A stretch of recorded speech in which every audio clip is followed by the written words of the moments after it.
نے کہا ہو ہی نہیں سکتا، وفاقی حکومت اور صدر کے پاس بھی ٹریبیونل کی تشکیل نو کا اختیار نہیں، تا وقت کے کوئی اسامی خالی نہ ہو، ادھر اسامی بھی کوئی خالی نہیں ہے۔ ٹریبیونل نے آرڈر کی کاپی مقامی چیف جسٹس اور ان کے نامزد کردہ نئے ٹریبیونل ججز کو فراہم کرنے کی ہدایت کی اور لکھا کہ 13 مارچ کو جس اپیل کا فیصلہ محفوظ کیا گیا تھا اس پہ متفرق درخواستوں کو ٹریبیونل کے لیے نامزد ججز کے بعد مقرر کیا گیا ہے۔ نامزد کیے گئے ججز، انہوں نے کہا چیف جسٹس کی جانب سے نامزد کیے گئے ساتھی ججز کو شرمندہ نہیں کرنا چاہتے، اس لیے یہ حرکت نہ کریں۔ سر میں نے بولا کچھ لوگ ایسے ہیں جو سسٹم کا بوجھ، جو ادارے کی سینکٹریٹی اپنے کندھوں پہ لے کے پھرتے ہیں، کہتے ہیں جی ہماری ذمہ داری ہے، تو بکے وکے ٹکے شکے جو کچھ بھی ہے ہم ہیں ادارہ۔ وہ کہتے ہیں نا کچھ لوگ خود ہی ادارہ ہوتے ہیں، تو یہ وہ لوگ ہیں جو خود ہی ادارہ ہے، یہ چیز ہے۔ اور دوسری چیزیں اگر میں عدالت سے ریلیٹڈ کروں پھر میں آپ کو باقی چیزیں بولتا ہوں، تو آج صافی احمد نورانی صاحب کے 2 بھائیوں کے اغوا کا معاملہ تھا، پرسوں رات 1 بجے جو ان کو اغوا کیا گیا تھا، ایف آئی اے کاٹی نہیں جا رہی تھی، عدالت آپ کو پتا وہ سماعت نہیں کر رہی تھی، پھر عدالت نے کیس لگایا اور جسٹس راجہ انعام منہا صاحب نے کہا کافی دیر تک انتظار کرتے رہے، وکلا بھی، ایمان مزاری صاحبہ بھی اور اعزاز سید صاحب بھی، مطیع اللہ جان اور دیگر ان کی بہن بھی کرتے رہے جی۔ اب انہوں نے ایس ایچ او کو نوٹس جاری کیا بڑی دیر بعد، انعام منہاس صاحب جو ہے اسلام آباد ہائی کورٹ کے،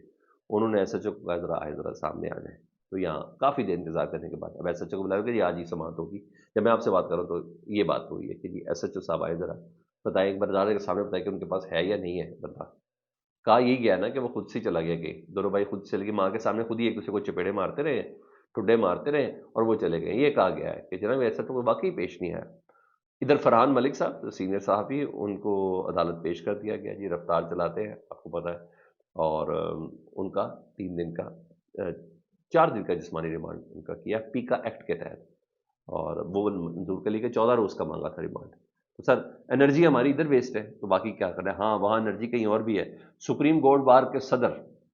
میاں رؤف عطا صاحب کی میاں نواز شریف سے ملاقات ہوئی، وہ میاں نواز شریف صاحب جن کے کیلکولیٹرز گرے ہوئے تھے، وہ میاں نواز شریف صاحب جن کی طبیعت شدید خراب ہے، وہ میاں نواز شریف صاحب جن کو سفر سے منع ہے، وہ میاں نواز شریف صاحب جن کی جاوید لطیف صاحب سے ملاقات ہوئی، وہ میاں نواز شریف صاحب اب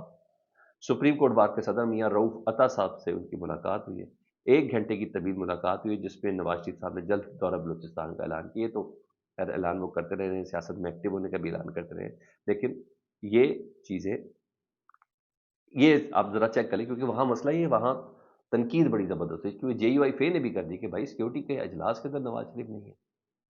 سب کہا جی پلیٹلیٹس خراب ہیں تو یہ طبیعت خراب ہے، اور وہ اب عمرے پہ بھی نہیں جا رہے، حالانکہ انہوں نے عمرے پہ جانا ہے، میں ابھی بھی آپ کو کہہ رہا ہوں انہوں نے عمرے پر جانا ہے۔ ادھر پی ٹی آئی کی رہنما ہے جی ایمان طاہر صاحبہ، وہ عدالت پیش نہیں ہو رہی، ساری باتیں انڈر گراؤنڈ ہے جی، ان کی جائیداد کرنے کے احکامات راولپنڈی میں جاری کر دیے گئے ہیں۔ ادھر محسن نقوی صاحب سے متعلق، وزیر داخلہ صاحب سے متعلق ہمارے وزیر دفاع خواجہ آصف صاحب کہتے ہیں کہ محسن نقوی کا گزشتہ کئی دنوں سے فون کر رہا ہوں مگر وہ فون میرا نہیں اٹھا رہے۔ پاکستان کا وزیر دفاع جو ہماری افواج پاکستان کا ریپرزنٹیٹو وزارت ہے، وہ کہہ رہا ہے کہ میں داخلہ کے وزیر کو کہہ رہا ہوں، اس کا فوج کے ساتھ کوئی تعلق نہیں،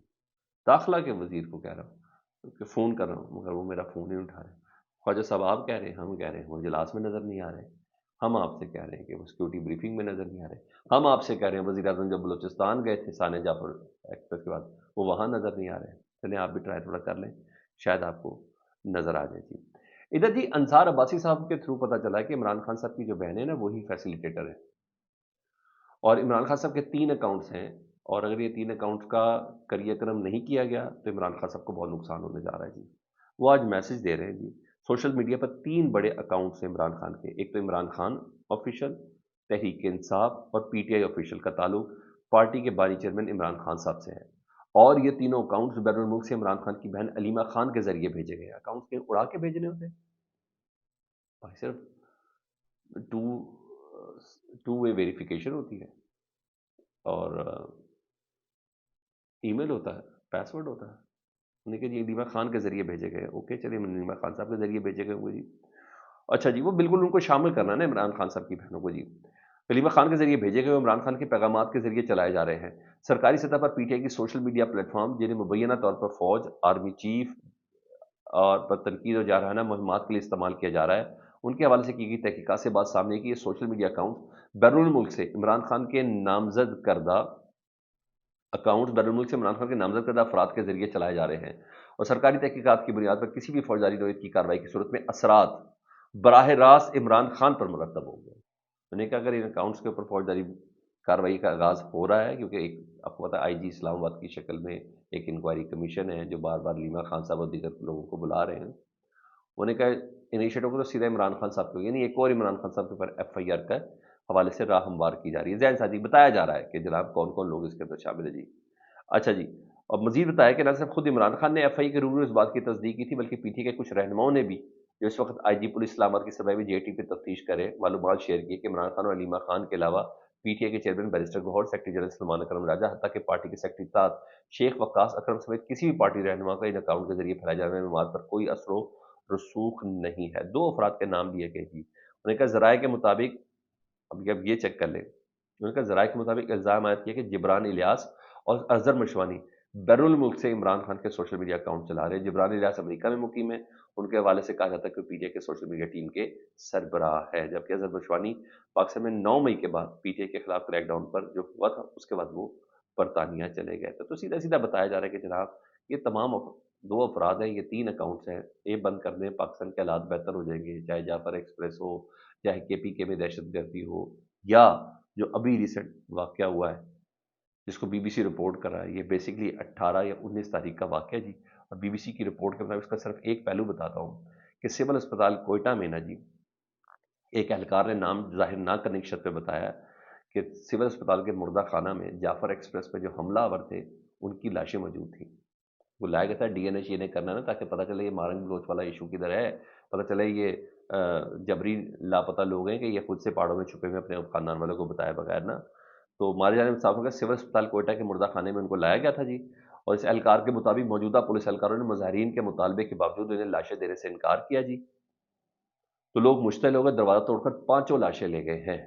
اہلکار کا کہتا ہے کہ لاشوں کی حوالگی کے مطالبے پر وہاں موجود پولیس اہلکاروں نے لوگوں کو بتایا یہ case C T D Nasirabad کے، اگر آپ لوگ ان 5 لاشوں کو لے جانا چاہتے ہیں تو نصیر آباد کے ڈویژن کے متعلقہ اداروں سے اجازت نامہ لے کے آئیں۔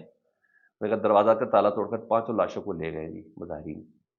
ٹھیک ہے، پولیس والوں کو مارا پیٹا ہے، دروازہ توڑا وہ یہ کیا۔ اور کوئٹہ پولیس کی جانب سے مظاہرین کہہ رہے ہیں کہ ہم نے لاشیں برآمد کر لی، لیکن ابھی تک کوئی ایسی بات نہیں ہے۔ اس سلسلے میں مارنگ بلوچ جو ہے، جی جی، مارنگ بلوچ صاحبہ یہ کہتی ہیں، تو کہتی ہیں کہ جب لوگوں نے یہ سنا کہ 23 سے زیادہ افراد کی لاشیں سول اسپتال لائی گئی ہیں تو لاپتہ افراد کے رشتہ داروں کی ایک بڑی تعداد وہاں جمع ہو گئی تاکہ ان لاشوں کو دیکھیں کہ کہیں ان کے پیاروں کی لاشیں تو نہیں ہیں، کیونکہ ان کے بقول ماضی میں مبینہ طور پر جعلی مقابلے میں لاپتہ افراد کو ہلاک کر کے کوئی لاشیں پھینک دی جاتی تھی۔ ڈاکٹر مارنگ بلوچ کا کہنا ہے کہ جب یہ لوگ اسپتال پہنچے تو ان کی قانونی اور آئینی حق کو تصدیق کرنے کی بجائے ان پر تشدد کیا گیا، جب لوگ مشتعل ہوئے اور مردہ خانے سے 5 لاش لے۔ کیا سٹوری گڑی ہے یار مارنگ بلوچ صاحبہ نے، کیا کمال کر دیا۔ اس کی تھوڑی تشریح باقی ہے، اسپتالوں سے اپنی لاشیں لے کے جا رہے ہیں تاکہ کوئی پروف بھی نہ سامنے آ سکے، ایسے تو نہیں بات بنی نا۔ آپ کہنے لوگ چیک کرنے آئے تھے تو چیک کرنے میں یہ 5 افراد وہی تھے نا جن کو جبری لاپتہ کیا گیا ہوا تھا آپ کے بقول، لیکن اصل میں وہ پہاڑوں میں پاک فوج کے اوپر یا پنجابیوں کے اوپر یا سویلینز کے اوپر حملہ کر رہے تھے، اور کیا ہے اس کے علاوہ۔ بہرحال مارنگ بلوچ کا سچ ہی صرف سچ نہیں ہے نا، سچ دوسرے بھی بہت زیادہ ہیں، ان کی طرف بھی دیکھنا ہے۔ اسی لیے تو کہہ رہا ہوں پولیٹیکل کنسنسس ہو، پولیٹیکل کنسنسس ہو کے تمام چیزیں ہوگی۔ ہاں ادھر لاہور ہائی کورٹ میں 22 مارچ آپ کو 22 فروری کو درخواست دی تھی پاکستان تحریک انصاف نے، درخواست آج نپٹا دی ہے جی جسٹس فاروق حیدر صاحب نے کہ 22 مارچ کا پاکستان تحریک انصاف نے مینار پاکستان میں جلسے کا حوالے سے اجازت مانگی تھی۔ انہوں نے کہا جی ڈپٹی کمشنر کہہ رہا ہے کہ نقص امن کا خطرہ ہے، سیکورٹی کے بڑے خدشات ہیں، اس لیے اجازت نہیں دے سکتے۔ تو فاروق حیدر صاحب نے نا اکمل خان باری صاحب کی درخواست پر کہا ہے کہ آپ ایسا کریں کہ آپ ڈپٹی کمشنر کے فیصلے کو چیلنج کرنے کی ہدایت کی کہ آپ عدالت میں وہ چیلنج کر دیں، باقی بس بٹ اب کب کیا کرنا ہے، کل کوئی آج 21 تاریخ تو کل 22 تاریخ کو ہو سکتا ہے، ناممکن ہے یہ جلسہ ہو سکے، وہ دینا ہی نہیں ہے تو سر یہ ساری چیزیں آپ کو پتہ ہے، تھوڑا آپ تھوڑا میں یہ سب ہے۔ ہاں ادھر مولانا فضل الرحمان صاحب بہت زیادہ ہندی اور بہت زیادہ اشارے دے رہے ہیں، بہت زیادہ ہندی اور بہت زیادہ اشارے دے رہے ہیں۔ تو انہوں نے کہا کہ اپوزیشن کا مشترکہ فیصلہ نہ ہونے پر انہوں نے کہا پی ٹی آئی سے ہمارا گلہ ہے۔ مولانا صاحب کہتے ہیں 1 بجے تک ہمیں رات کو بتایا گیا تھا پاکستان تحریک انصاف کی طرف سے کہ وہ اس پارلیمانی جو سیکورٹی کا اجلاس ہے اس میں شرکت کریں گے، صبح معلوم ہوا کہ پی ٹی آئی نے بائیکاٹ کر دیا ہے، تو ہمارے لیے فیصلے بدلنا مشکل ہو گیا تھا۔ آئندہ سرکاری event per P T I کو نہ بلایا تو ہم نہ جانے کا سوچ سکتے ہیں۔ مولانا فضل الرحمان اور محمود خان اچکزئی نے پارلیمنٹ میں انویسٹر کا اجلاس بنانے کا فیصلہ کیا ہے. نہیں مسٹر بٹ اس خبر کو رپورٹ کر رہے ہیں. مولانا صاحب کہتے ہیں 1 بجے تک ہمیں تھا. ظاہر بات ہے 1 بجے تک تو سب کو یہی تھا کہ یہ لوگ جا رہے ہیں. صبح یہ فیصلہ ہوا جو کچھ بھی ہوا. ایسے تھوڑی عزت دینے سے عزت کم نہیں ہوتی. اکثر طریقے سے آپ کے لوگوں کو یہ بھی تھوڑا اندازہ ہونا چاہیے. مولانا فضل الرحمان صاحب کو بتانا چاہیے جو معاملہ ہی اس طرح کا ہے. اور ایک کال ہی کر کے بتائیں تو صحیح. یہ سب چیزیں آپ کو پتہ ہونی چاہیے. یہ اخلاقیات ہیں. آپ کی وہ والی پوزیشن نہیں ہے. آپ اس وقت آپ کو اتحاد کی ضرورت ہے. سولو فلائٹ آپ کو نہیں لے کے چلی تو پھر قبیلے کو ساتھ لے کے چلیں. جب قبیلہ بنانا پڑتا ہے, قبیلہ بنانا پڑتا ہے. یہ اپڈیٹس ہی سر فیڈ بیک سے متعلق ضرور آگاہ کریں. اپنا بہت زیادہ خیال رکھیں جی. اللہم صلی علی محمد و علی محمد.